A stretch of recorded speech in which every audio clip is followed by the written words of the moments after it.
Murder Mystery Machine is a point-and-click adventure with a deduction board-styled gameplay puzzle loop that's in the midst of it all. It's been published by Microids Indie, who used to do some weird and obscure PS1-style point-and-click adventures back in the 90s, and it's great to see them back in this genre again. This game started off on Apple Arcade, and its mobile roots really do shine through, even though it's been ported over to console. The game doesn't look great. It's got PS2-style graphics. There's a real lack of production value in terms of sound, because there's no music and there's barely any sound effects. And what you're looking at as you move from scene to scene throughout the 8 chapters of this game's story are small diorama squares of locations that you can rotate around, but there's no background options behind it at all. It looks just brown and greeny and muddy and not great. That being said, the actual deduction board style of gameplay I think is quite sound and has a lot of legs, so long as there's a story and some logic to back up what's going on. And my argument with Murder Mystery Machine is that it's very hit and miss around that. Across the 8 chapters, you play as one of a partner duo in the police force going around their crime-ridden town. And the murders of the 8 chapters that you're investigating are kind of related, and there's an overarching story going on for you two as partners as well, going through the thing. And it all kind of hangs together quite nicely. And what drew me into this game to make me keep playing is that the web of murders continues to get wider and wider and wider, showing that actually this town is crooked and corrupt. And how far does that corruption go? Scratchy chin. What this actually means in principle, though, is that you're dropped into these square dioramas that you rotate around with your shoulder buttons so that you can then spot different pieces of evidence or people to chat to progress the story. You'll need to chat to everyone, you'll need to chat to everyone about every topic, and you'll need to pick up each clue because they all then get picked up and dragged and dropped onto your deduction board, and you flick between the game screen and the deduction board just with a click of a button. This deduction board, which you can completely customise and move around so that if you're OCD and you're very much like a clean freak and you want everything nice and organised, you can do.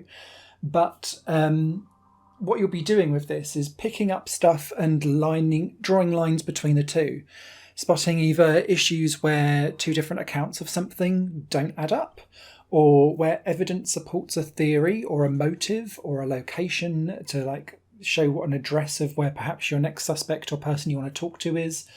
And that's quite sound because all of the fun here is in spotting where the issue and the lie is. And it reminds me very much of when you play those games like Telling Lies, where you're running through bits of evidence to try and work out exactly where the issue is. And then you're like, aha, that doesn't make sense. Draw the two together. And then that gives you a questioning line to go forward. The problem with Murder Mystery Machine is that when you pick up all of the different evidence, it doesn't necessarily give you any background context to it. So you're like, cool, I picked up a baseball bat, and then a little thing will pop out and it'll go, baseball bat with blood on. And I'm like, cool, where's the blood? What do we do with that? And it drip feeds you bits of information, which makes the deduction side of stuff much more difficult to deal with because you've not got access to everything that the game is making decisions around the story for you about. And so if I had more context around it, I'd feel more invested and involved in the story, and that would therefore make me want to play more and get more invested in it. The other kind of subliminal issue of this, and this may be just a personal thing, it's one of the few games where I think, for goodness sake, you could have used the PS4 touchpad because the deduction board is inherently one of those things that you just want to be able to zoom in and out of with the touchpad. Press and hold stuff and then kind of drag across to align things together. It feels like it was built for touchscreen, and it was initially because it was on Apple Arcade. And so you kind of think, why haven't you done it here? Because analog sticks and pressing buttons are fine, but it can kind of get a little bit clunky sometimes. At the end of each scene in every chapter, you're just trying to answer who, what, when, where, why. Or a variety of those questions as you move through each of the scenes. You can trigger some of those early in the scenes without collecting all of the evidence and asking all of the questions, but most of the scenes are designed in a way that you just have to keep asking everyone everything until you've got all of the information, connect the lines together everywhere, so that you get all the optional dialogue that you can then tease out, and then the final papa moment will appear.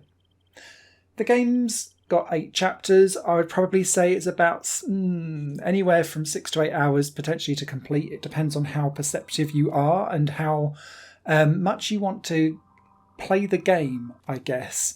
And that sounds like an odd thing to do, and it's because there's a hint system that keeps on letting you connect things up together, which sometimes I did have to use because I was a bit like, I don't get the evidence that's been put in front of me. What am I supposed to connect here? And by that I mean, because you're lacking some of the context as to why something's on the deduction board, I ended up just starting to like join lines up for loads of different things vaguely related together to see which one the game thought I should be connecting. And so I started playing the game like that, which made me complete it quicker.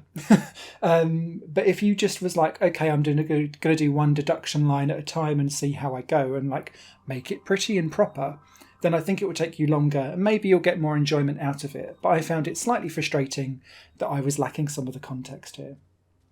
So yeah, I really like the idea of the deduction board, and the gameplay loop is sound. It just needs more love, production value, and a story and context of why you're using stuff on that deduction board to hook you in and make it worthwhile coming back.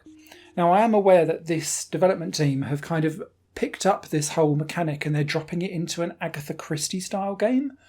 I really hope that that gets a little bit of an extra lick of polish on the usability and contextuality of how this has all worked, so that that game can be a step forward from here, because I think this is a nice base to trial out what this new mechanic is like, but it does need love everywhere else to kind of bring this up into something that I would wholeheartedly recommend for people.